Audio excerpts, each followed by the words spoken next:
Today's God's word 17ஆம் சங்கீதம். கர்த்தாவே, நியாயத்தை கேட்டருளும், என் கூப்பிடுதலை கவனியும். கபடமில்லாத உதடுகளினின்று பிறக்கும் என் விண்ணப்பத்திற்கு செவி கொடும். உம்முடைய சந்நிதியிலிருந்து என் நியாயம் வெளிப்படுவதாக. உம்முடைய கண்கள் நியாயமானவைகளை நோக்குவதாக. நீர் என் இருதயத்தை பரிசோதித்து ராக்காலங்களில் அதை விசாரித்து என்னை புடமிட பார்த்தும் ஒன்றும் காணாதிருக்கிறீர்.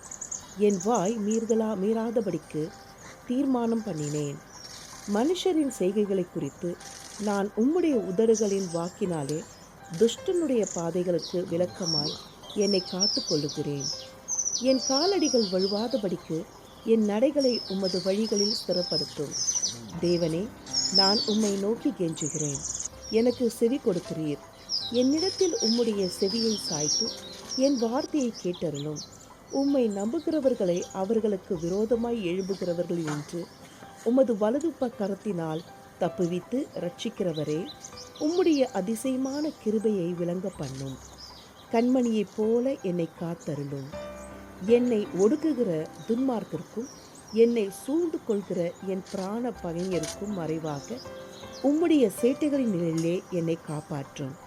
அவர்கள் நினத்துணிகளாய் இருக்கிறார்கள், தங்கள் வாயினால் வீம்பு பேசுகிறார்கள். நாங்கள் செல்லும் பாதைகளில் இப்பொழுது எங்களை வளைத்து கொண்டார்கள். எங்களை தரையிலே தள்ளும்படி அவர்கள் கண்கள் எங்கள் மேல் நோக்கமாயிருக்கிறது.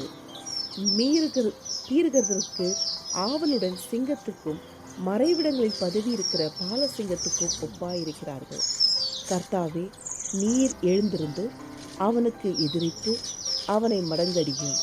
கர்த்தாவே, என் ஆத்துமாவை துன்மார்க்கனுடைய கைக்கு உம்முடைய பட்டயத்தினால் தப்புவியும்.